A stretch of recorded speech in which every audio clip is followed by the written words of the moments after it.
안녕하세요. 투데이 안경 코리아 마켓 손유빈입니다. 안녕하세요. 박수진입니다. 네, 미국의 기대 인플레이션 지표가 전월 대비 큰 폭으로 하락하면서 6월 FOMC 회의에 금리 동결론에 힘이 더해졌습니다. 투자 심리가 회복이 되면서 미 증시는 13개월 만에 최고치로 장을 마감을 했고 국내 증시도 좋았는데요. 특히 코스닥의 탄력이 강했습니다. 코스닥 시총 상위주들이 골고루 오르는 모습이었죠. 네, 코스닥 시총 상위 50인의 양극재, 반도체 소부장, 엔터, 게임, 바이오 등 주요 종목들이 골고루 상승했습니다.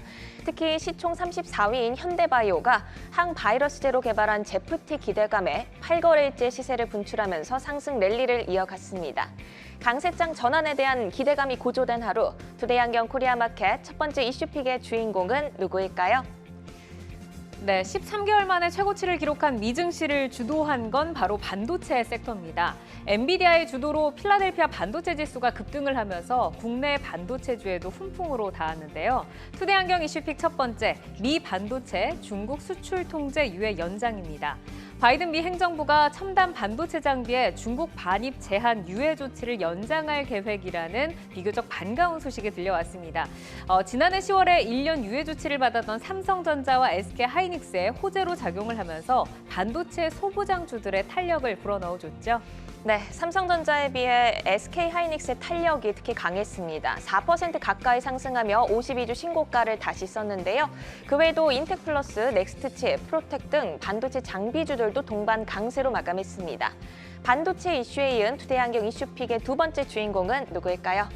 네, 투데이 안경 이슈픽 두 번째는 거세지는 2차 전지주의 반격입니다. 2차 전지 양극재 대표 종목 에코프로가 왕좌로 복귀하는 분위기죠. 오늘 8% 급등을 하면서 1개월여 만에 다시 70만 원 위로 우뚝 올라섰습니다. 고평가 논란으로 기간 조정에 들어갔던 2차 전지주들 5월 말부터 반격이 점차 거세지는 분위기죠. 네, 에코프로는 5월 저점 대비 50% 이상 상승 중이고요. 코스모신 소재는 5월 31일부터 단 하루도 빠지지 않고 빨간불을 지켜내고 있습니다. 반면 LNF, 이수화학 등은 약세로 마감을 했는데요. 2차 전지 소재주, 성장 스토리가 살아있는 종목들로 잘 선별해 나가셔야겠습니다.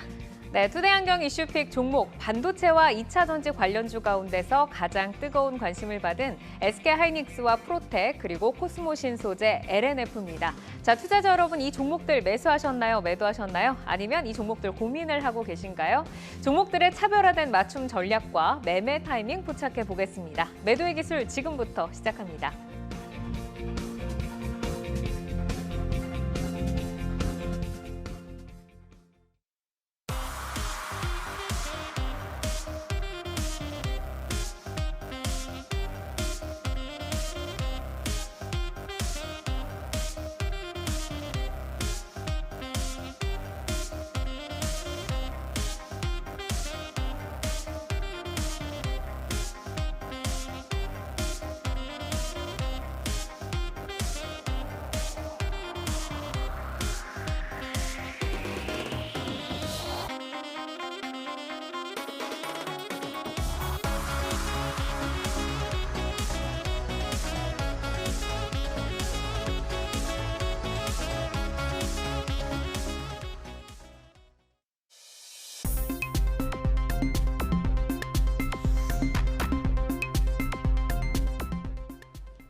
네, 종목별 최적화된 매매 타이밍을 포착해보는 매도의 기술. 투데이 안경 이슈픽 첫 번째는 미 반도체 중국 수출 통제 유예 연장이었습니다.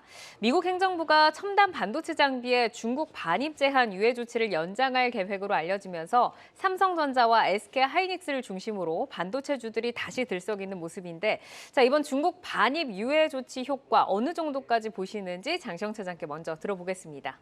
일단 그 삼성이나 하이닉스 같은 세트 업체들이 만약에 이제 세트 업체들은 이미 중국에 수십억 달러를 투자를 해놓은 상태거든요. 근데 이제 그런 상황에서 중국 수출 금지 조치가 시행된다고 한다면 중국 공장은 손해를 보고 철수를 해야 됩니다. 중국의 사업을 넘겨야 될 수도 있고요. 또는 중국 쪽에서는 완전히 초저가 제품을 생산을 해내면서 뭔가 수익성이 전혀 나진 않겠죠.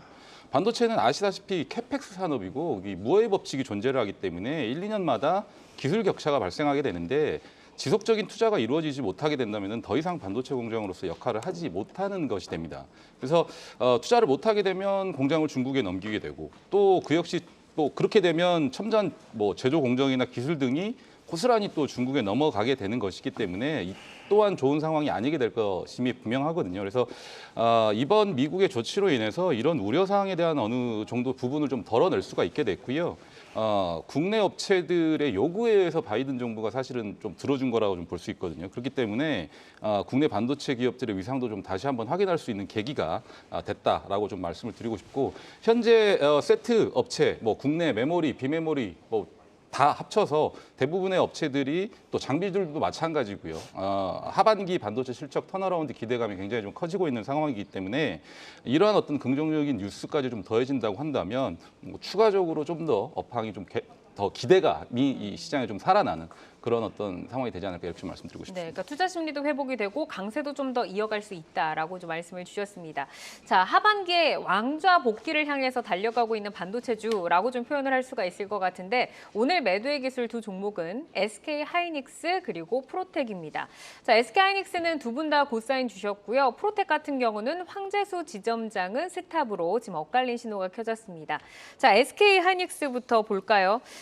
증권가의 목표가 줄 상향이어서 오늘 52주 신고가 다시 썼죠. 뭐 지금 이제 뭐 12만 SK 하이닉스가 바로 눈앞에 있는데 두 분 다 이제 고사인 주셨고, 자, 장시영 차장께 먼저 좀 질문 드려보겠습니다. 최근에 SK 하이닉스 탄력적으로 잘 올라왔잖아요. 지금 멈추지 않고 이제 좀 시작이다라고 보는 걸까요? 일단 뭐 흑자가 바로 전환된다라는 건 아니고요. 뭐 적자 폭이 컨센서스보다는 좀 더 적게 나올 것 같습니다. 뭐 그 이유가 재고 감소가 시작이 됐기 때문에 재고 손실 평가 금액이 좀 축소가 되고요. 하반기에 이 공급 축소 효과에 따라서 이 메모리 반도체, 이 수급 조금 부분도 좀 개선이 될 것 같습니다. 그리고 D램이라든지 낸디 이 평균 판매 단가가 상승, 이런 부분들도 좀 고려를 한다고 한다면 뭐 실적 추정치도 영업 적자가 조금은 줄어들었고, 올해 2분기 마찬가지고요. 또 올해 그 전기로 봤었을 때도 실적에 대한 어떤 추정치가 조금씩은 적자폭이 좀 개선이 되는 모습들을 좀 보여주고 있기 때문에 뭐 하이닉스가 하반기 뭐 3, 4분기로 넘어가게 된다고 했었을 때는 충분히 더 긍정적인 어떤 요인으로 좀 작용할 수 있을 것이다라고 좀 말씀드리고 싶습니다. 네, 오늘 뭐 장중에 1년 2개월 만에 이제 12만 원 터치를 하기도 했는데, 황재수 지점장께서도 지금 이제 고 사인을 주셨습니다. 이 미국의 중국 반입 제한 유예 조치가 특히 이제 중국에서 생산되는 메모리 물량이 많은 SK 하이닉스의 더 큰 호재잖아요. 그래서 이제 오늘 4%대 이제 강세를 보여줬는데, 이번 조치로 SK 하이닉스가 실질적으로 얻게 되는 이득은 어느 정도나 되나요? 우선은 뭐 차장님께서 말씀하셨던 대로 뭐 재고가 줄어들고 이익 추정치가 적자 폭이 줄어드는 부분도 당연히 이제 회사에서는 긍정적으로 이제 영향을 미친 것 같고요. 뭐 중국 관련돼서 과연 이제 한국을 위한 거냐라고 봤을 때 아마 이제 이거는 좀 민감한 부분이긴 하지만 뭐 미국도 사실 중국에 대한 관계 때문에 그러지 않았을까에 대한 생각도 좀 있습니다. 뭐 대만이나 한국에 대한 거 1년 유예 조치 취했던 거 결과적으로 인텔도 뭐 중국 공장을 한국에 팔았듯이 결과적으로 다 엮여 있습니다. 이런 부분에 있어서는 그래도 유예에 대한 부분은 뭐 반도체 한국 반도체 업체에게 긍정적이다라고 볼 수 있을 것 같고요. 앵커님 말씀하셨던 것처럼 국내 반도체 회사들이 중국에서 생산하는 양이 거의 뭐 40에서 50% 가량 될 정도로 굉장히 큽니다. 그리고 수출에 대한 부분을 차지하는 비중도 굉장히 높고요. 이러한 부분은 결국 실적으로 다가올 수밖에 없는 것 같고요. 뭐 전반적으로 다 긍정적입니다. 뭐 이런 전방 업체들이 실적이 나아진다. 결과적으로 반도체 뭐 장비 회사나 뭐 부품 회사나 다 같이 투자 심리뿐 아니라 실적에 대한 훼손이 없기 때문에 그래도 전반적인 좀 긍정적인 상황으로 가는 것 같습니다. 이제 메모리 업계의 감산 효과가 가시화되고 제품 가격이 연내 이제 상승할 것이라는 전망이 이제 뒤따르면서 지금 적자폭을 조금 더 빠르게 좀 감소를 할 수 있는 부분을 좀 짚어주셨는데, 이제 반도체에서는 D램과 또 낸드의 가격을 저희가 좀 살펴봐야 되잖아요. 지금 이 가격 추이는 어떤 상황인가요, 차장님? 일단은 2분기 서프라이즈 썰이 있습니다. 이게 적자가 계속 지속되는데도 서프라이즈라고 표현하기가 좀 네. 그렇기는 한데, 적자에 대한 폭 자체가 1조 정도가 줄어버리는 상황이니까 1조에서 2조까지도 좀 줄어버리는 상황이기 때문에 뭐 하이닉스 입장에서는 사실은 굉장히 좀 호재다라고 좀 말씀을 드릴 수가 있겠는데, 최근에 증권가의 어떤 컨센서스를 좀 보게 되면 2조 적자가 있고요. 그리고 3조 적자가 있어요. D램에서 뭐 1조, 낸드에서 2조인데 낸드 쪽이 또 빠르게 치고 올라오면서 오히려 손실폭을 좀 더 많이 상회를 해서 낸드가 1조 미만으로까지도 예상이 되는 부분들이 있거든요. 네. 그렇기 때문에 디램 가격 자체는 대체로 마이너스 10에서 12% 정도 가격 컨센서스를 좀 유지를 하고 있는 것 같고요. 낸드는 대략 한 20% 정도까지 예상을 하고 있는데 컨센서스가 굉장히 좀 낮았었습니다. 근데 그게 디램, 낸드 모두 이 가격 ASP 자체가 좀 마이너스된 부분이 좀 올라오는 부분들이 있거든요. 그렇기 때문에 뭐 적자폭 개선은 2분기에는 우리가 예상했던 것보다는 충분히 좀 긍정적으로 좀 개선이 될 수 있을 것 같고 그 부분이 3분기로 가면서 대폭 줄어들고 4분기에는 흑자 전환까지 할 수 있는 기대감이 좀 살아나고 있는 부분이라고 좀 말씀드리고 네, 싶습니다. 흑자 전환도 굉장히 빠르게 당겨오는 데다가 적자폭이 뭐 1, 2조를 축소하다 보니까 이제 서프라이즈 설이 지금 돌고 있다라고 말씀 주셨는데 이제 하이닉스의 12만 닉스가 지금 이제 500원 이 목전이잖아요. 500만 더 가면 이제 12만 원을 공고하게 좀 다지는데 지금 뭐 1월 저점에 담으신 분들이 지금 60% 이상 수익 구간이고요. 1년 이상 장기 보유자 분들도 이제는 좀 수익권으로 돌아설 수 있는 가능성이 좀 가까워지고 있습니다. 이제 뭐 8만 원대 정도, 7만 원대 정도 매수를 하셨던 기존 보유자들 여기에서 어떻게 좀 이익 실현을 좀 하고 가야 되는지 아니면 좀 더 끌고 가야 되는지 궁금한데 지점장께서는 전략 어떻게 좀 짜주시겠어요? 우선 뭐 고루 외쳤으니까 이제 보유 쪽으로 말씀을 드릴 것 같고 사실 보유 쪽으로 볼 수밖에 없는 게 그냥 이것도 이제 뭐 주관적인 요소가 많이 들어갔지만 뭐 글로벌 환경 자체가 많이 바뀌었습니다. 뭐 매크로적인 환경이 굉장히 바뀌었고 미국 시장에서도 빅테크들에 대한 강세, 뭐 AI에 대한 부분 때문에 반도체 수요 굉장히 증가하는 부분 그리고 뭐 하이닉스도 당연히 이제 그 데이터 센터에서 차지하는 비중에서도 또 AI용 뭐 데이터 센터에 대한 비중도 굉장히 높아지는 부분 이러한 부분이 전반적으로 좀 긍정적인 거고요. 수급 상황도 오늘도 한 80만 주 외국인이 산 걸로 기억을 하는데 결과적으로 외국인들이 4월도 그렇고 5월도 그렇고 지속적으로 IT 특히 이제 삼성전자나 하이닉스 쪽에 대한 매수 몰렸던 부분도 수급상으로도 좋았던 부분이 결과적으로 이제 주가 상승을 보인 것 같고요. 당분간 이러한 추세는 좀 계속될 가능성이 높다라고 봅니다. 뭐 굉장히 중요하죠. CPI 그리고 금리 뭐 동결에 대한 기대감을 갖고 있는 상황에서 어떻게 바뀔지 모르겠지만 지금으로는 크게 뭐 이상이 없을 걸로 예상이 되고 있기 때문에 뭐 글로벌 환경 자체가 좋기 때문에 외국인들 매수가 지속되지 않을까에 대한 부분도 기대를 하고 있습니다. 네, 뭐 전체적으로 시장도 강하고 지금 환율적인 요소로 뭐 수급도 강하고 해서 강세가 조금 이어질 것 같다라고 좀 말씀을 주셨고 장시영 차장께서는 SK 하이닉스 어디까지 보자라고 좀 보실까요? 뭐 최근 진입하시는 분들 보시면은 9만 원대가 좀 많으신 것 같고요. 매물대 뭐 이렇게 좀 보더라도 그리고 10만 원 넘어서 급하게 좀 쫓아오신 분들도 계신 것 같습니다. 근데 뭐 어차피 반도체는 지금보다 하반기가 더 좋습니다. 뭐 2분기는 살짝 개선되는 정도 수준이고 실제 뭔가 빛이 좀 보이고 서광이 좀 이렇게 딱 이렇게 좀 확신이 들기 시작한 때는 하반기가 들어서서부터거든요. 그래서 4분기 때가 좀 지나고 나서야 좀 좋아질 것 같아서 지금보다는 하반기가 더 좋기 때문에 뭐 추가적으로 좀 더 수익을 좀 내보셔도 욕심을 좀 내보셔도 될 것 같아요. 그래서 저는 최근 수급적인 측면 그리고 앞서 지점장님께서 말씀해 주셨다시피 환율도 좀 우호적이거든요. 네. 국내 시장에 그렇기 때문에 12만 원을 넘어서 비욘드 13만 원까지 한번 말씀을 좀 드려보고 싶습니다. 13만 원까지. 예. 그러니까 너무 좋아질 게 확실한데 여기서 미리 내리지는 말자. 이익을 네. 좀 더 키워보자라고 좀 말씀 주셨고요. 자, 이어서 두 번째 종목인 프로텍으로 넘어가 보도록 하겠습니다. 레이저 본딩 장비의 경쟁력이 부각이 되고 있습니다. 뭐 주가는 오늘 15% 정도까지 상승을 했었는데 상승폭을 반납을 하면서 거의 제자리에서 거래를 마쳤거든요. 황재수 지점장께서는 지금 스탑을 주셨고 장시영 차장께서는 고 사인을 주셨어요. 자, 장시영 차장께서는 이제 프로텍도 우선은 고 사인을 주셨는데 이 프로텍 오늘 좀 운봉을 달긴 달았는데 네, 계속 뭐 최근에 좋다. 좀 급등을 했었는데 좋았던 이유가 이제 엠코라는 회사와 함께 이제 레이저 본딩 장비를 개발을 했었거든요. 네. 근데 이제 비메모리 쪽에 본딩 장비를 개발했었는데 엠코하고 이제 처음에 기술 개발을 할 때 타 없이는 주지 말아라라는 계약적인 어떤 이슈가 있었는데 그 부분이 좀 해소가 됐어요. 그러면서 이제 실적 추정치가 기존의 실적 추정치보다는 훨씬 더 좀 좋아지고 있는 상황이거든요. 그래서 메모리, 비메모리 할 거 없이 이 장비가 나가고 있고 뭐 그다음에 특히나 비메모리 쪽에서는 TSMC가 이 장비를 굉장히 원했었습니다. 국내에 L사의 장비를 썼었는데 그 장비가 좀 좋지 않다고 이 회사 장비를 그렇게 원했었는데 이제는 가질 수 있기 때문에 혹여라도 만약에 뭐 TSMC라든지 기타 다른 어떤 반도체 회사들로 이 회사의 장비가 나가기 시작하면 매출은 매출이거니와 글로벌리하게 이제 글로벌사로. 레퍼런스 자체도 굉장히 좀 올라가는 멀티플이 그렇죠. 또 다시 멀티플이 재산정돼야 되는. 확실히 좀 좋아지는 상황이 될 수 있어서 뭐 지금부터서라도 좀 오늘 윗꼬리 좀 다른 부분들은 저는 좀 긍정적으로 생각을 하는 게 오히려 물량을 그렇죠. 소화하고. 차익 매물을 좀 소화를 하고 어느 정도 정도 좀 눌림목을 좀 갖는 시간이 있고 난 이후에 매수 타임을 좀 고려하신다면 적기에 어떤 매수 타임을 좀 찾을 수 있지 않을까 이렇게 좀 생각하고 있습니다. 그러니까 기술력도 좋고 고객사를 이제 글로벌로 넓히면서 이제는 좀 재산정돼야 되는 주가의 부분을 또 말씀을 해주셨습니다. 황재수 지점장께서는 스탑 사인을 주셨거든요. 어느 점에서 좀 경계를 해야 된다라고 보시는 걸까요?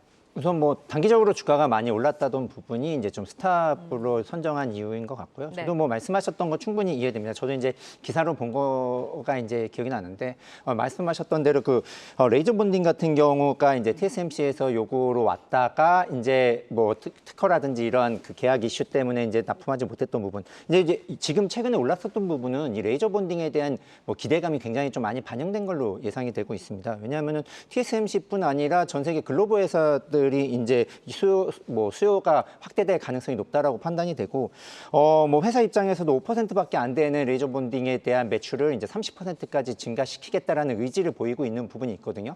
당연히 뭐 OP 마진도 굉장히 좋은 부분이 있기 때문에 뭐 이러한 부분 때문에 회사 자체는 너무나 긍정적입니다. 하지만 단기간에 올랐었던 부분이 좀 주가의 부담으로 돼서 좀 기간 조정을 거쳐야 되지 않나라고 이제 판단이 돼서 말씀드립니다. 그러니까 회사의 스토리는 좋지만 지금 당장 진입하는 것보다는 조금 더 지켜보자라는 의미로 이제 스탑을 주셨다라고 말씀을 주셨고 이제 말씀을 주신 것처럼 이제 최근에 그 레이저 본딩 장비의 미국 오사트 기업 독점 계약이 해제가 되면서 수주 확대 가능성에 또 TSMC 납품 가능성까지 지금 이제 호재로 좀 이제 저희가 보고 있습니다. 그렇다면은 이제 미국에도 중국 반입 유예 조치가 있잖아요. 좀 더 확장된 수주를 어디까지 기대해 볼 수 있다라고 보실까요, 차장님? 일단은 이 뭐 프로텍 장비 구매가 어려웠는데 할 수 있게 된 거잖아요. 네. 뭐 그 이제 이 제한이 풀렸기 때문에 그렇기 때문에 이 리플로우 장비에 대한 어떤 글로벌 회사들의 어떤 이 접근이라든지 이런 부분들은 충분히 좀 많이 나올 수 있을 것을 좀 보고 있고 특히나 TSMC가 그동안 계속 구애를 해왔기 때문에 뭐 TSMC 수주에 대한 어떤 기대는 충분히 조금 반영을 해줘야 된다라고 좀 보고 있습니다. 특히나 이 랩 장비 매출이 100억이 조금 넘는 수준이었어요 그동안. 그래서 판매 제한이 풀리게 되면 고객사가 늘 거고 그럼 랩 장비로만 보수적으로 연간으로 한 800억에서 많게는 1000억까지도 가능하거든요. 근데 마진이 30%니까 300억 정도가 그냥 저절로 쌓이게 된다라는 네. 거거든요. 그러면 기존 이익의 300억이 플러스가 되는 부분이 있기 때문에 그런 부분들까지 감안하면 밸류에이션 자체를 지금보다는 훨씬 더 좀 더 고평가를 줄 수 있는 상황이 되지 않을까라는 좀 생각을 해보고 있습니다. 네. 자, 그러면 이제 보유자분들은 지금 더 가져가야 된다라고 보시는 거잖아요. 전략 어디까지 좀 보면서 갈까요, 차장님? 일단은 시나리오대로만 간다면 주가가 급등해서도 불구하고 영업이익 1000억에 시총 5천억 정도거든요. 네, 지금 그러면 4,500억 반도체 소부장 종목이 갑자기 튀어나왔는데 PER이 5배다? 요거는 조금 말이 안 될 수도 있을 것 같아요. 그래서 TSMC가 그토록 원했던 장비이고 앞서 계속했던 얘기들을 다시 한번 반복한다면은 네. 밸류에이션 자체를 추가적으로 우리가 얼마만큼 좋아질 것인가를 좀 고민을 좀 해보고요. 세론드 뉴스를 하시더라도 뉴스가 나올 때까지 그러니까 발주 소식이 나올 때까지는 기다려보시고 그때까지 주가 등락이 있다고 하더라도 기존 보유자분들은 여유가 좀 있으시니까 쭉 기다려보시면서 세론드 뉴스를 하실 때까지 좀 기다려 보시라는 말씀을 좀 드리고 싶다. 그러니까 발주 소식이 들렸을 때 매도 타이밍을 한번 고려해 보시는 게 좋을 것 같아요. 그러니까 뉴스가 공시로 나오기 전까지는 그쵸, 좀 기대감 계속 키우면서 그거에 가져가자. 그쵸, 보유를 네. 해보시자. 알겠습니다. 자, 이어서 이제 2차 전지 소재 관련주 보도록 하겠습니다. 코스닥 시총 2위이자 2차 전지 소재 대표 기업 에코프로 오늘 8% 올라서면서 계속해서 강세 흐름 이어갔습니다. 최근에 이제 2차 전지주의 반격에 다시 한번 좀 속도가 붙는 모습인 것 같아요. 2차 전지의 2차 랠리가 시작이 되는 건지 아니면은 조금 횡보를 하다가 기술적 반등인 건지 어떤 쪽으로 판단을 하고 계실까요, 지점장님? 우선은 뭐 많이 들으셨을 겁니다. 뭐 결과적으로는 뭐 전기 자동차에 대한 보급률이 아직까지도 낮은 상황에서 뭐 그리고 증설이 이제 시작될 건 미국에 대한 부분 뭐 여러 IRA 뭐 엄청나게 뭐 증가될 거에 대한 부분은 뭐 누구나도 아는 부분이고요. 네. 이게 이제 먼저 주가로 반영을 했다가 이제 조정을 이제 받았지만 뭐 최근 들어서는 뭐 에코프로라든지 뭐 에코프로 BM 관련된 많은 또 우리 장비주들뿐 아니라 소재들 뭐 분리막뿐 아니라 이러한 뭐 니켈 도금이라든지 여러 부분이 개인들의 매수세가 몰리면서 투자 심리도 좋아질 뿐더러 실적도 이제 올해부터 좋아지는 부분이 이제 좀 미리 좀 반영되는 부분도 있지만 그게 현실로 좀 다가온다라고 보고요. 결과적으로 뭐 6월에서 7월, 8월 뭐 기대는 되지만 이게 미국에 대한 발주가 많이 나올 걸로 봐서는 이러한 부분은 뭐 투자 심리의 뭐 2차 전지 전 부분으로에 대한 기대 심리뿐 아니라 주가 상승으로도 이어지지 않을까라고 기대를 하고 있습니다. 지금 뭐 테슬라도 한 10거래일째 계속해서 상승을 하면서 2차 전지 전체적으로 투심이 좋아지는 모습입니다. 자, 오늘 저희가 살펴볼 종목 코스모신 소재 그리고 LNF입니다. 자, 코스모신 소재는 지금 엇갈렸습니다. 장시영 차장께서 스탑을 주셨고요. LNF 같은 경우는 두 분 모두 더 가지고 가자라는 이제 고우 사인을 주셨는데 코스모신 소재부터 한번 질문을 드려보도록 하겠습니다. 자, 황재수 지점장께 들어볼게요. 지금 더 가도 된다의 이유는 어떤 거 있을까요? 우선 최근에 기사로 봐서 이제 주가에 좀 긍정적인 요인을 미쳤던 게 이제 설비 투자에 대한 부분입니다. 정정 공시를 했죠. 1,500억에서 2,500억까지 이제 투자를 증가를 하면서 2022년도에 두 라인 그리고 결과적으로 23년도에 6라인, 24년도에 3라인을 더 증가를 시키면서 11라인을 양극할 물질에 대한 설비 투자를 증설했던 부분이 긍정적으로 영향을 미쳤고요. 결과적으로 시설 투자라는 부분은 그 전에 벌써 계약이 어느 정도 가시화되어 있기 때문에 증설하는 부분이 있거든요. 만약에 계약이 가시화되지 않았다라면 증설하기엔 서두르기 필요가 없고 오히려 서둘렀다가는 엄청난 이제 감가상각 비용을 떠안기 때문에 분명히 이제 이 부분은 장기 공급 계약에 대한 부분이 나왔기 때문이다라고 보고 있습니다. 결과적으로 이렇게 된다면 24년까지 연간 10만 톤의 양극할 물질 생산 능력을 확보한 것으로 보고요. 장기적으로 15만 톤까지 생산 능력을 확보한 상황입니다. 이러한 부분은 결국 실적으로 이제 나올 거고 그 실적으로 인해서 주가를 좀 더 미리 당기는 부분도 있지만 그게 현재 지금 거의 대부분이 25년도, 26년도까지도 지금 당기고 있는 부분이 있기 때문에요. 코스모신 소재도 당분간은 이러한 증설에 대한 부분, 장기 공급에 대한 부분이 주가에 긍정적으로 작용할 것 같아서 말씀을 드렸습니다. 네, 그러니까 증설로 인해서 장기 실적으로 이어질 수밖에 없는 부분을 좀 높게 보신다라고 하셨고 장시영 차장께서는 이제 스탑 사인 주셨잖아요. 네, 왜 이유가 어디 있을까요? 좀 작아요, 다른 업체들에 비해서. 그러니까 외형을 포스코 피처엠이라든지 에코프로 BM이라든지 LNF 같은 경우는 굉장히 70만 톤, 50만 톤까지 네. 키우는데 이 회사 같은 경우는 같은 27년이 되더라도 한 15만 톤 정도 수준이거든요. 그러니까 제가 생각하기에는 다른 어떤 빅3 회사들의 큰 캐파에 이미 풀캐파로 거의 차 있지 않습니까? 네. 그 물량들이. 그 받지 못한 물량을 코스모신 소재가 나머지들을 뒤늦게 가지고. 조금 받아오면서 뒤늦게 좀 쫓아가는 부분이 아닌가라는 생각이 좀 들어서 만약 코스모신 소재를 보유하고 계신다고 하면 차라리 그냥 다른 쪽으로 좀 갈아타 보시는 것 생각을 해보시는 것도 좋을 것 오히려 같고 대장으로 좀 가보시는 게 좋을 것 같고 지금까지 수익도 사실은 코스모신 소재에서도 굉장히 좀 큰 수익을 줬기 때문에 네. 그런 어떤 스위칭 전략을 한번 사용해 보시는 것도 좋을 것 같아요. 또 뒤따라 올라가는 탄력도도 좀 기대를 해볼 수 있지 근데 않을까요? 이제 충분히 좀 올랐다라고 보고 있거든요. 그러니까 그동안 못 쫓아온 부분들을 이미 충분히 좀 따라잡았다라고 많이 저는 좀 쫓아갔다. 판단을 하고 있는 상황이죠. 알겠습니다. 자, 그러면 이제 코스모신 소재를 또 투자하고 싶은 분들도 계시고 갖고 있는 분들도 계시니까 저희가 이 증설에 대한 물량이 어느 정도나 확대가 되는지 좀 듣고 가도록 하겠습니다. 지점장께 한번 들어볼까요? 말씀드린 대로 11라인에 대한 부분이 15만 톤까지 된다라면 이걸로 이제 단가에 대한 부분, 그러니까 그런 부분이 있습니다. 소재에 대한 가격이 과연 어떻게 계속 유지가 될 수 있을까, 마진에 대한 부분을 유지할 수 있을까에 대한 부분도 사실 고민을 해야 될 것 같고요. 올해 그렇다고 말씀하셨던 대로 실적이 막 되게 드라마틱하게 좋아지거나 이렇지는 않습니다. 아직까지는 증설에 대한 부분이 있고 이러한 추세에 대한 부분에 사실 좀 탑승했다라는 부분도 이제 말씀드릴 수 있을 것 같은데요. 결과적으로 현재 보유하신 분들 같은 경우에는 지금 굳이 이제 팔 필요는 없다라고 하는데 저도 이제 차장님하고 어느 정도는 동의하는 게 지금 좋은 회사들 되게 많다라고 이제 판단이 되고 있어서 신규 진입하시는 분들 같은 경우에는 이제 굳이 다른 쪽으로도 이제 가는 대안도 있을 수 있거든요. 꼭 양극재나 이런 부분 아니라 장비라든지 소재에 대한 부분 중에서도 분리막이라든지 응급재에 대한 부분도 있기 때문에 꼭 이 부분에 대해서 코스모를 지금 사야 된다라기보다는 보유하셨던 분들은 계속 보유자의 영역으로. 보유자의 영역으로 갖고 가시는 게 나을 것 같습니다. 그럼 이제 보유하시는 분들은 계속해서 보유하자라고 하셨는데 얼마까지 좀 보유를 해볼까요? 결국 이 마찬가지입니다. 이게 아까도 이제 반도체 말씀드리면서 매크로 환경 얘기 드렸던 것도 마찬가지인 것처럼 금리에 대해 굉장히 민감한 부분이거든요. 작년에 SK온이 계속 추가로 증설하는 부분에 있어서 어려움을 겪었던 것도 마찬가지로 금리에 대한 부분이거든요. 결국 미국에 대한 부분이 금리가 스톱해서 인하로 가고 한국도 마찬가지로 글로벌에서 미국에 대한 따라간다라고 해서 된다면은 주가는 그래도 계속적으로 이 성장성에 대한 훼손이 없이 계속 갈 것으로 보고 있기 때문에요. 저는 추세는 살아있고 딱 가격을 정하기보다는 추세는 뭐 당분간 올해 내내 좀 가지 않을까라고 이제 말씀을 드릴 수 있을 것 같습니다. 네. 자, 이어서 이제 LNF로 넘어가 보도록 하겠습니다. 에코프로는 70만 원 위로 이제 굳건하게 올라섰는데 LNF는 약세로 지금 거래를 마쳤거든요. 이게 이제 기회일지 좀 살펴보도록 할게요. 두 분 모두 고 사인을 주셨습니다.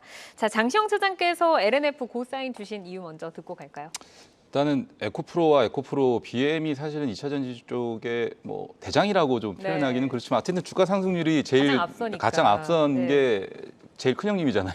그렇죠. 형님이죠. 시가총액 제일 크고 네. 그래서 큰 형님이기 때문에 근데 에코프로 BM이 추세를 좀 다시 만들어가고 있는 것 같아요. 물론 이거는 저의 기대일 수도 있고요. 뭐 또 그렇게 되기를 여러분들과 같이 희망을 하는 걸 수도 있지만 에코프로가 만약에 박스권의 형태를 만들지 않고 여기서 전고점을 뚫고 올라가 버린다라고 한다면 뭐 2차 전지 양극재 쪽이라든지 2차 전지 전반적으로 다시 한번 추세를 만들어가 2차 상승을 좀 짧게 쉬고 바로 올라가 버리는 상황이 되거든요. 그렇기 때문에 뭐 2등, 3등인 LNF 포스코 퓨처엠 같은 경우도 충분히 추가적인 2차 상승을 더 노릴 수 있기 때문에 지금 상황에서는 뭐 앞서 좋은 점들은 다 저희가 말씀드렸잖아요. 뭐 증설 늘어나고 캐파 풀캐파하고 실적 좋아지고 이런 부분들은 다 알고 계실 거기 때문에 그런 부분들을 좀 고려를 해보시고 1등이 어떻게 되느냐를 좀 확인을 해보시면서 LNF 주가 추이를 좀 살펴보시면 좋을 것 같은데 네. 만약 좋게 된다라고 한다면 저는 뭐 LNF 33만 원 정도까지는 일단 우선적으로 한번 가격까지 그 부분까지는 갈 수 있을 것 같습니다. 네, 너무 이제 좀 좋은 얘기들 해주셨는데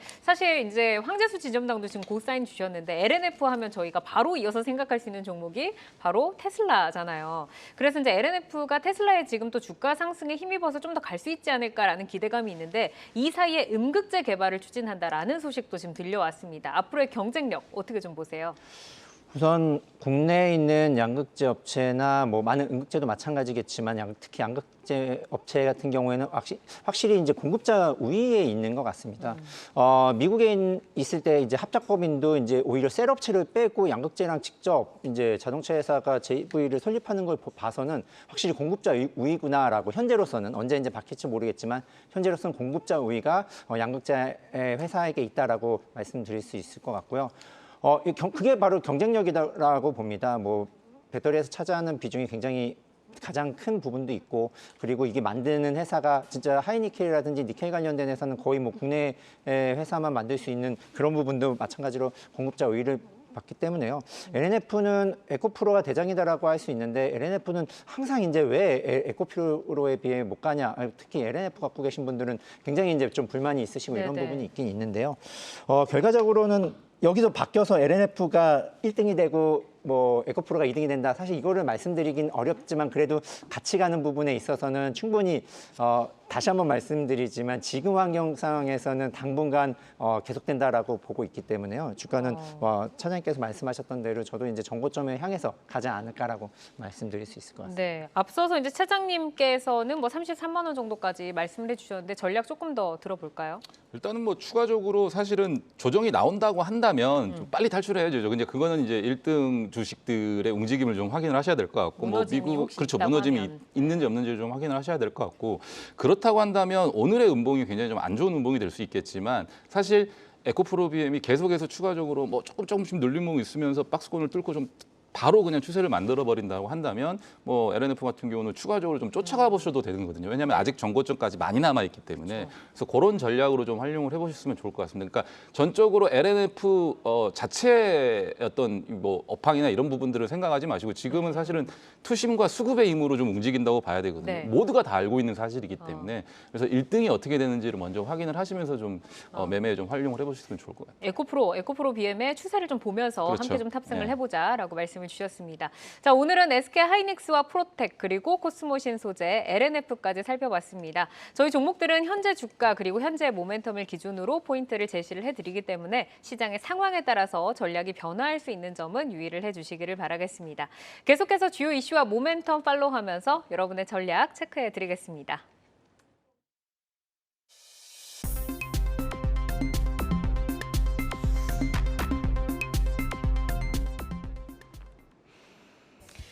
장 마감 후 4시부터 6시까지 진행되는 시간의 투자 리그, 시간의 거래 동향 만나보는 이 시각 시간의 단일가입니다. 정규장 마감 후 오후 4시부터 6시까지 10분 단위로 시간의 단일가 거래가 이뤄지는데요. 이 시각 시간의 단일가를 통해 주요 종목 등락률 실시간으로 생생하게 전달해 드리겠습니다. 그럼 이 시각 시간의 단일가 코스피 상승률 상위부터 보겠습니다. 어떤 종목들 올라와 있을까요? 제일 연마가 9.8% 상승하면서 가장 강하게 출발을 하고 있습니다. 뒤를 이어서 메타랩스가 올라와 있는데요. 최근 급등 흐름에 오늘 2% 조정이 나왔었는데 시간에서 다시 분위기 반전되고 있습니다. 9% 상승을 하고 있고 또 동원수산이 올라와 있습니다. 후쿠시마 오염수 이슈로 수산물 관련주들의 강세 오늘 도드라졌는데요. 4% 강세로 고점에서 마감을 했는데 시간에서도 강한 에너지 분출하고 있습니다. 8%대 상승을 하고 있고 또 이외에도 CJ 시푸드 그리고 사조 시푸드, 한성기업 등 수산물 관련주들의 강세가 특징적으로 보이고 있습니다. 이어서 코스닥 상승률 상위 보겠습니다. 신라 SG가 상한가로 들어가면서 거래가 되고 있습니다. 신라 SG 역시 수산물 가공 유통업체인데요. 오늘 8% 급등이 나왔었는데 시간에서도 9.9% 상승하면서 12,000원 선 지나가고 있습니다. 그리고 효온스 글로벌도 9%대 상승률 보이고 있고 제약 바이오 업체인 카이노메스도 9.8% 상승하면서 4,900원에 거래가 되고 있습니다. 계속해서 시간의 단일가 코스피 하락률 상위 보겠습니다. 네, 화천 기계가 6% 정도 가장 크게 밀리고 있습니다. 자동차 실린더를 제조하는 업체인데요.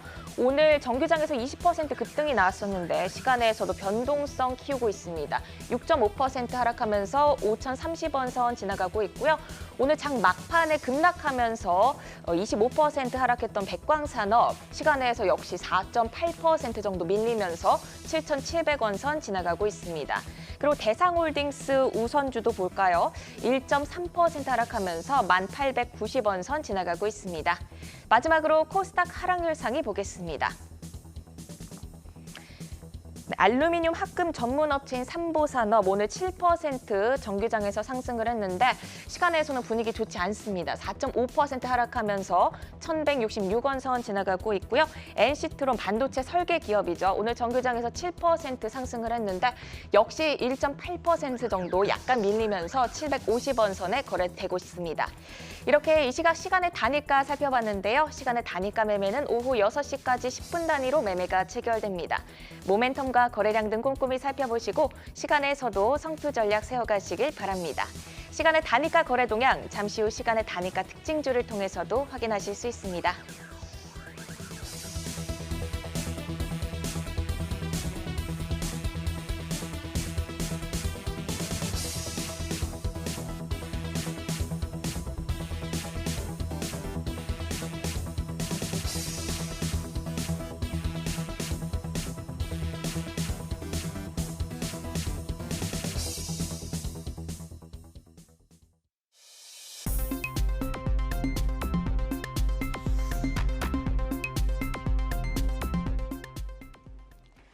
다양하게 부각되는 이슈와 모멘텀 속에서 연속성 있는 재료로 우상향할 주인공 누가 될까요? 주도주로 떠오르게 될 종목 미리 만나보겠습니다. 라이징 스탁이고요. 세 분이 가지고 오신 종목 화면으로 확인해 보도록 하겠습니다. 자, 노은민 파트너 미래생명자원, 황재수 지점장 동국산업, 그리고 장시영 차장 TLB 가지고 오셨는데요. 노은민 파트너의 미래생명자원부터 만나보도록 하겠습니다. 라이징 포인트 먼저 소개해 주시죠. 네. 미래생명자원의 라이징 포인트는 엘니뇨 현상과 글로벌 곡창지대 훼손 가속화입니다. 올해 슈퍼 엘니뇨가 예고가 되면서 글로벌적으로 또 이렇게 미래생명자원 같은 곡물 사료주들이 좀 상승의 그런 모멘텀을 받고 있는데 좀 더 자세한 스토리를 들어볼까요?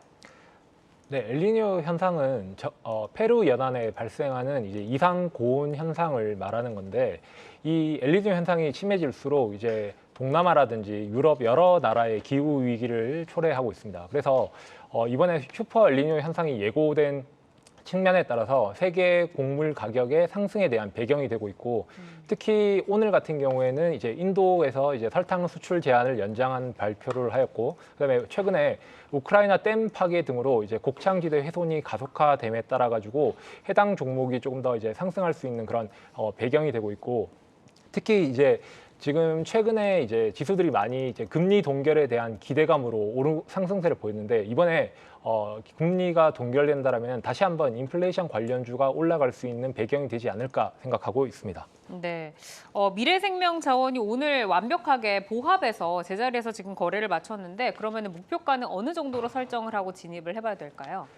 네, 지금 해당 종목의 차트를 보시면 종목이 이제 2022년 이제 8월부터 한 1년 정도 1년 가까이 이제 조정을 거치고 최근에 이제 곡물 협정과 그리고 이제 우크라이나 관련 사건 등으로 이제 계단식으로 상승해 왔는데 지금 최근에 한 3일 정도 지수가 상승을 함에 따라 가지고 이제 조금 더 지지선을 확보하고 있는데 여기 지지선 바탕으로 상승하면은 목표가는 9,000원까지 갈 수 있을 것 같고 손절가는 7,300원 정도로 잡고 있습니다. 네, 미래생명자원 9,000원 목표가 제시를 해주셨습니다. 자, 이어서 황재수 지점장의 라이징 스탁 동국산업 보도록 하죠. 현재 라이징 포인트 어떤 거 보고 계실까요? 기존에 있던 전방 산업보다는 오히려 신규로 하고 있는 니켈 도금 강판에 대한 수요가 증가할 것에 대한 기대감이 있고요. 뭐 결과적으로는 실적은 우상향 되겠다라고 이제 말씀드릴 수 있습니다. 네, 결론적으로 이제 실적이 우상향될 것이다라고 말씀을 해주셨는데 이 성장에 대한 스토리와 추이에 대해서 좀 더 자세하게 들어볼까요? 네, 동국제약은 이제 냉연 및 칼라 인쇄 강판이라든지 풍력 타워, 건설업을 영위하고 있습니다. 사실 전방 산업은 좋지 않습니다. 실적이 오히려 좀 훼손된 정도니까요. 하지만 이제 결과적으로는 중요한 거는 신성장 동력으로 할 수 있는 원통형 배터리에 있는 니켈 도금 강판을 이제 1,100억 원을 들여서 이제 증설을 13만 톤까지 증설을 할 예정에 있습니다. 25년도거든요. 당장 올해 실적, 내년 실적까지는 나오지는 않지만 25년도부터는 급격하게 증가할 것으로 예상이 되고 있습니다. 서두에서도 말씀드렸던 것처럼 이제 이렇게 증설한다는 부분 그리고 공장을 건설한다는 부분에 있어서는 기존에 이제 뭐 어느 정도에 대한 가시성이 있었다라고 볼 수 있을 것 같고요. 결과적으로 2023년에는 매출이 그렇게 크게 좋지는 않습니다. 7,130억에 이제 영업이익 40억으로 오늘 리포트가 나는데 추정을 했더라고요. 결과적으로 25년도에는 영업이익을 500억 이상으로 추정한 것을 봐서는 결국 니켈 도금 강판에 대한 수요가 굉장히 많다라고 볼 수 있을 것 같고요. 그러니까 공급보다는 수요가 더 많기 때문에 지금도 뭐 경쟁사라고 할 수 있는 TCC 스테이 같은 경우도 이제 주가도 굉장히 양호하고요. 실적도 좋아질 걸로 예상이 되고 뭐 추가 증설할 계획이 있습니다. 결과적으로 별로 없다라는 거죠. 공장을 짓는 대로 바로 매출로 발생할 수 있기 때문에요. 25년도에 원년이 되기 때문에 뭐 주가 추이는 지속적으로 올라갈 가능성이 높다라고 봅니다. 그러니까 지금 이제 증설 예정이 있기 때문에 2025년도가 되면은 실적이 더 확대가 될 것이고 시총이 비싼 TCC 스틸이 잘 가고 있듯이 동국산업도 이제 좀 잘 갈 것이다라는 말씀이신데 지금 바로 진입을 해서 좀 전략을 짜보는 걸로 갈까요? 예, 우선은 분리막도 그렇고 2차 전지 소재들도 그렇고 지금 급격하게 상승하는 부분도 있고요. 25년도 거, 26년도 거, 27년도 밸류를 지금 많이 당기는 부분이 있거든요. 동국도 마찬가지로 25년도 거를 당긴다라고 했을 경우에는 주가는 전고점에 대한 부분을 향해 갈 수 있을 거라고 보고요. 목표가는 10,000원을 말씀드리고 싶고 손절가는 한 10% 손실에 대한 부분 그러니까 뭐 6,400원으로 말씀을 드리도록 하겠습니다. 그러니까 10,000원까지 좀 목표가를 높게 잡아주셨습니다. 동국산업 좀 지켜보도록 하고요. 자, 이어서 장시영 차장의 종목으로 넘어가 보도록 하겠습니다. TLB 가지고 오셨는데 TLB의 라이징 포인트 확인해 볼까요? TLB의 라이징 포인트는 메모리 업체, 그러니까 전방 메모리 세트 업체 업황의 긍정적인 신호와 더불어서 기판 쪽에 경쟁 업체의 생산 캐파 감소에 따른 점진적 수혜가 TLB에 예상이 된다라고 좀 말씀드리겠습니다. 지금 뭐 반도체 쪽으로도 저희가 좀 긍정적인 얘기들을 나눠봤는데 메모리 업황 그리고 이제 기판 쪽의 경쟁력 지금 제시를 해주셨습니다. 좀 구조적으로 성장할 수 있는 그 반등을 기대를 좀 해봐도 좋을까요? 일단은 DDR5 매출이 2분기에도 한 127억 원 정도로 QOQ로 계속 한 30% 이상 성장을 할 것 같습니다. 그렇게 되게 되면 어쨌든 지금 우리가 기대하는 부분은 DDR4보다는 5 쪽에 대한 기대감이 좀 많이 커지고 있는 상황이기 때문에 새로운 어떤 이 뭐 제품이 나왔었을 때 그쪽에서 매출이 계속 늘어난다라는 것은 추가적으로 DDR5의 어떤 사용 수차라든지 또 매출 전방 세트 업체들의 생산량이 증가할수록 이 회사의 이 실적도 계속해서 같이 좋아진다라는 의미로 좀 생각을 해보셔도 좋을 것 같거든요. 그래서 그 부분이 가장 큰 것 같고요. 2022년 기준으로 글로벌 이 기판 생산 중에 절반 이상을 중국이 좀 차지했습니다. 그 뒤를 이어서 뭐 한국, 일본, 뭐 대만 이렇게 생산을 하는데 대부분 한국, 대만 같은 경우는 고부가 가치 제품에 집중을 한다고 하면은 보면 TLB는 대부분 중국향 이 제품이 제일 많다라는 어떤 생각을 해볼 수가 있습니다. 그러면 앞서 저희가 얘기했던 것처럼 대중국 공급망 제외에 대한 어떤 수혜 이슈가 TLB에 집중될 가능성이 굉장히 높습니다. 그래서 오늘 같은 경우는 사실은 10% 넘는 급등세를 네. 좀 보여줬거든요. 그래서 그런 부분들까지 같이 포함을 해서 뭐 전방의 업황이 부진하다 하더라도 DDR5 쪽에 대한 어떤 하이엔드 제품의 수요가 계속해서 늘어난다고 한다면 뭐 충분히 업사이드 밸류를 좀 줘도 되지 않을까라는 좀 생각을 해보고 있습니다. 네, 지금 뭐 차트를 보니까 한 달 정도 계속해서 흐름이 좋다가 오늘 말씀을 주신 것처럼 13%의 이제 강한 양봉을 좀 뽑아냈거든요. 수급적으로도 외국인과 기관이 동반해서 좀 들어오는 모습인데 지금 당장 들어갈까요? 아니면 오늘 조금 뿜었으니까 좀 기다렸다 들어가야 될까요? 저는 개인적으로 좀 공격적으로 반도체 쪽을 한번 집중적으로 좀 매수를 한번 해보셔도 좋을 것 같다는 좀 생각은 하고 있거든요. 근데 TLB 같은 경우는 특히나 상장 이후에 네. 주가가 빠지고 계속 박스권을 그리고 있었습니다. 근데 최근 들어 이 거래량, 지금 이쪽에서 실리는 최근 몇 달 새에 실리는 요 거래량이 굉장히 조금 의미심장한 거래량들이 좀 많다라고 좀 보여지거든요. 그래서 이 부분 같은 경우는 이 박스권을 한 번에 좀 뚫겠다라는 어떤 응축된 어떤 이 힘의 결과물이라고 좀 저는 생각을 하기 때문에 만약에 제가 생각하는 스토리가 맞다고 한다면 내일 이 긴 양봉의 옆구리 몸통 정도로 조금 공략을 해보셨으면 좋을 것 같아요. 그러니까 아침에 분명히 뭐 미국 시장 여하에 따라서 뭐 CPI 발표 여하에 따라 조금 흔들릴 수가 있겠는데 만약 이 긴 장대 양봉의 옆구리를 좀 공략을 할 수 있다고 한다면 음봉으로 시작해서 밑꼬리를 달고 올라오는 시점에 그 시점에 좀 공략을 하셔가지고 매수를 하신다면 추가적으로 추세를 만들고 고점을 박스권을 뚫고 올라갈 수 있는 그림이 되지 않을까 좀 생각을 해보고 있습니다. 뚫고 이제 목표가가 28,000원 정도를 예상을 하고 있고요. 매수가 자체는 그래서 오늘 종가 기준보다 조금 낮은 수준 23,000원 이하 정도로 좀 보셨으면 좋을 것 같아요. 만약에 용기가 있으시다면 밑꼬리를 잡으실 수도 있는 거고요. 그게 용기가 없으시다면 밑꼬리를 확인하고 사셔도 될 것 같거든요. 그래서 그 두 가지 전략을 좀 확인해 보시면 좋을 것 같습니다. 우선은 내일 전약 후강의 장이 펼쳐진다고 하면은 전약에서 조금 잡아서 수익을 좀 내는 전략으로 28,000원까지 제시를 해주셨습니다. 자, 투데이안경 코리아마켓 라이징 스탁, 노은민 파트너의 미래생명자원, 황재수 지점장의 동국산업, 그리고 장시영 차장의 TLB까지 만나봤습니다. 내용들 참고를 하셔서 차기 주도주들 잘 선점을 해 나가시기를 바라고요. 함께해 주신 황재수 신한투자증권 서울금융센터 지점장, 장시영 유한타증권 압구저 지점 차장 여기서 인사드리겠습니다. 고맙습니다.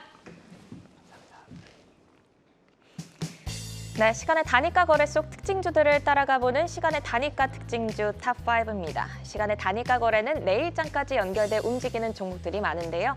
오늘 함께 하시면서 매매 전략에 잘 활용해 나가시길 바랍니다. 그럼 특징주 5위부터 확인하겠습니다. 백광산업 올라와 있는데요. 오늘 장중 52주 신고가를 기록했지만 장 막판 대주주의 횡령 혐의에 대한 수사가 시작됐다는 소식에 25% 급락하면서 마감을 했는데요. 시간에서도 계속해서 하락 흐름 가져가고 있습니다. 5.5% 하락하고 있습니다. 4위 종목은 루보입니다. 러시아의 암모니아 수송관이 최근 폭파하면서 흑해 곡물 협정에 변수가 생겼죠. 이에 곡물 관련주인 루보 계속해서 주목을 받고 있는데요. 정규장에서 3% 가까이 상승을 했는데 시간에서도 기세 이어지고 있습니다. 1.8% 상승하고 있네요. 3위 확인하겠습니다. 태경 BK 올라와 있는데요. 오늘 외국인이 20만 주 이상을 사들이며 5% 강세로 마감을 했는데요. 시간에서도 긍정적으로 반응 오고 있습니다. 0.6% 강보합권에서 움직이고 있네요. 2위 보겠습니다. 네온테크인데요. 네온테크 정규장에서 큰 움직임을 보이지 않았지만 시간에서 강세 흐름 보이고 있습니다. 4.2%까지 상승률 끌어올리고 있습니다. 3,590원 선 지나가고 있네요. 대망의 1위 종목 확인하겠습니다. CJ 시푸드입니다. 후쿠시마 오염수 이슈로 수산물 관련주들의 강세 이어지고 있습니다. 오늘 4% 강세로 고점 부분에서 마감을 했는데요. 시간에서 강하게 반응 오고 있습니다. 5.2% 정도 상승을 하고 있는데요. 파트너님, 모멘텀의 연속성 기대해봐도 좋을까요? 네, 일단 CJ 시푸드 같은 경우에 이제 후쿠시마 수산물 관련주로 지금 이제 상승을 보이고 있는데 지금 원래 지수를 상승을 이끌던 2차 전지 중에서 이제 종목들의 악재가 발생하니까 거기에 대한 반대 수급이 조금 이제 들어와서 이제 시간에까지 영향을 미치는 것으로 보이고, 특히 만약에 지수가 내일 만약에 불안정할 경우에는 해당 관련주의 이제 수산물 수입을 금지하는 조치가 더욱더 이제 시너지 효과를 발휘해서 주가도 상승으로 가지 않을까 판단하고 있습니다. 네, 내일 지수가 만약에 좀 불안정하다면 더 튈 수 있다, 이런 의견을 주셨습니다. 시간의 단위가 특징주 2위 네온테크도 보겠습니다. 반도체 디스플레이 검사 장비 제조사인데요. 정규장에서는 그렇게 시세를 주지 못했어요. 약세로 마감을 했는데 시간에서 강세를 보이고 있습니다. 향후 주가를 추가로 이끌어갈 모멘텀 혹시 있을까요? 네, 네온테크와 베셀 같은 관련주들은 보통 이제 드론 항공 관련주로서 이제 많이 묶인 경력이 있는데, 지금 최근에 현대가 주도하고 있는 이 플라잉카 산업의 이제 지원 법안이 통과됨에 따라서 최근 미국에서는 이 항공 관련주들이 굉장히 좀 많이 상승하였습니다. 그런 의미에서 우리나라에서도 그런 흐름 자체가 이어지지 않나 판단하고 있습니다. 네, 오늘 좀 특징주로 백광산업을 추가적으로 봐야 할 것 같습니다. 오늘 장중 52주 신고가를 기록했는데 장 막판 이 횡령 혐의에 대한 수사가 착수했다는 이런 소식이 전해지면서 25% 급락하면서 마감을 했습니다. 시간에서도 5% 정도 추가로 하락을 하고 있는데 향후 주가 흐름 어떻게 보실까요? 네, 일단 지금 상승하던 종목이 단기적으로 하락으로 마이너스 25%까지 떨어진 거는 지금 시간에선 추가적으로 하락하고 있지만 내일 같은 경우에는 아마 이런 과대 낙폭에 대한 이제 반대 흐름 자체가 나타나지 않을까 판단하고 있는데, 근데 이와 같은 이슈 자체가 전반적으로 2차 전지 관련주들의 수급에 조금 약세는 미칠 가능성이 높다라고 생각하고 있습니다. 네. 추가적으로 백광산업에 대한 키워드까지 들어봤고요. 아까 2차 전지에 대한 그런 악재가 터지면은 누보나 CJ시푸드나 이런 후쿠시마 오염수 관련해서 더 튈 수 있다고 말씀을 해주셨는데, 그러면 수산물 관련주 중에서 어떤 쪽을 더 눈여겨보실까요? 네, 지금 수산물 관련주 및 이제 후쿠시마 관련주 종목이 여러 가지가 올라가고 있는데, 지금 원래는 이제 임상가가 가장 많이 상승을 하였는데 해당 종목이 단기 과열에 들어감에 따라서 이제 다른 종목들이 올라가고 있습니다. 근데 그런 의미에서 CJ 시푸드라든지 사조 시푸드 같은 경우에는 이제 오랫동안 조정을 거치고 이제 다시 한번 오름세를 보이고 있기 때문에 해당 관련주들이 조금 더 수급에 원활하게 흐르지 않을까 전망하고 있습니다. 네, 최근 후쿠시마 오염수 관련해서는 천일염 쪽으로 시세가 돌았는데 이게 이제는 최근에 좀 하락했던 시푸드 쪽으로 수산물 쪽으로 옮겨갈 수 있다는 이런 의견을 주셨습니다. 그럼 저희 내일은 어떤 키워드에 중점 두고 대응해 나가면 좋을까요? 네, 일단 오늘 밤에 가장 중요한 이슈가 있는데, 이제 오늘 밤에 이제 미국에서 소비자 물가 지수가 발표가 합니다. 이제 소비자 물가 지수에서 이제 예상치는 이제 4.1%로 예상되고 있는데, 미국 증권사에서는 4.1%에 부합한다라는 예상하는 것도 있었고 조금 더 높게 나온다라고 예상하는 경향도 있었습니다. 근데 소비자 물가 지수가 중요하지만은 그 중요함보다도 이제 근원 소비자 물가 지수가 조금 더 중요하게 봐야 되는데, 근원 소비자 물가 지수는 기존 소비자 물가 지수에서 에너지랑 원자재와 같이 이제 변동성이 큰 거를 제외하고는 변동성이 큰 거를 제외하고 이제 나타내는 물가 지수인데, 지금 최근에 1월부터 이제 5% 밑으로 내려온 전적이 없기 때문에 이번 발표에서 어떤 식으로 나올지 잘 살펴봐야 될 것 같습니다. 네, 추가적으로 이수 스페셜티 케미컬에 대한 특징적인 움직임 한번 짚고 가겠습니다. 오늘 상한가로 마감을 했고 내일 아마 거래 정지가 하루 정도 될 것 같은데요. 이수 스페셜티 케미컬을 비롯해서 레이크 머티리얼즈라든지 석경 AT라든지 이런 전고체 관련주들의 흐름이 굉장히 좋습니다. 이쪽 부근에서 어떤 뷰를 갖고 계신지 궁금하고요. 이수 스페셜티 케미컬에 대해서는 투자 전략 어떻게 가져가는 게 좋을까요? 네, 일단 지금 이수 스페셜티 케미칼 같은 경우는 최근에 너무 많은 상승을 보였기 때문에 제 생각에는 신규 진입하는 거는 조금 고려 대상에 좀 제외돼야 될 거라고 생각을 하고 있고, 지금 전반적으로 2차 전지가 흐름 자체가 굉장히 좋은 흐름이었는데 오늘 악재가 발생함에 따라서 이와 같은 악재가 다른 종목에 어떤 영향을 미치는지 좀 더 살펴보고 전략을 짜는 게 중요하다고 판단하고 있습니다. 네, 이렇게 오늘 시간의 특징주와 내일장 전략까지 살펴봤습니다. 시간의 특징주들은 내일장 흐름과 방향성을 같이 하는 경우가 많습니다. 종목별로 베스트 전략자 드렸으니 참고해 보시고요. 오늘 함께해 주신 노훈민 와운의 파트너는 여기서 인사드립니다. 고맙습니다. 감사합니다. 아시아 증시와 유럽 시황 전해드립니다. 미국발 훈풍을 이어받은 중국 본토 지수와 홍콩 증시는 오늘도 기분 좋게 거래됐고 또 거래 중입니다. 상해 종합지수 0.15%로 힘내주면서 마감을 했고요. 선전 지수는 0.7% 올라왔습니다. 홍콩 항생 지수는 마감을 앞두고 0.8% 상승으로 거래를 이어갑니다. 중국 인민은행이 단기 정책금리를 10개월 만에 인하했습니다. 적용금리가 기존 2%에서 1.9%로 0.1%포인트 낮아졌습니다. 이번 조치는 중국에서 수출, 소비 등 중국 경제 지표가 잇따라 부진하게 나오는 상황에서 정책금리 인하를 통해 경기 부양에 나서겠다고 해석됩니다. 유럽 개장 상황 알아보도록 하겠습니다. 어제 1% 가까이 올랐던 닥스 지수, 오늘 장에서는 0.54% 오르면서 출발했습니다. 잠시 뒤에는 독일의 6월 경제심리지수가 발표되고 내일은 독일의 5월 도매가가 발표되니 이 일정도 잘 챙겨보시기 바랍니다. 프랑스는 어떻게 출발했는지 함께 확인해 보시죠. 어제 0.5% 상승하면서 마감했던 깍그 지수, 오늘은 0.7% 강한 상승으로 출발했습니다. 프랑스와 독일 그리고 폴란드 정상은 파리에서 정상회담을 하고 러시아에 대한 우크라이나의 대반격을 지지한다는 뜻을 재확인했습니다. 세 국가는 앞으로 우크라이나가 필요한 만큼 지원을 계속할 걸 강조했는데요. 이에 방상주 움직임 한번 체크해 보시면 좋을 것 같습니다. 지금까지 아시아 증시와 유럽 시황 전해드렸습니다. 네, 투데이안경 코리아 마켓은 방송이 끝난 후에도 유튜브에 라이징 스탁으로 검색하시면 다시 보실 수 있습니다. 여러분의 포트를 풍성하게 채워갈 좋은 종목들과 함께 하시기 바랍니다. 투데이안경 코리아 마켓은 항상 여러분의 든든한 전략 동반자가 되어드리겠습니다. 오늘도 함께해 주신 여러분 고맙습니다.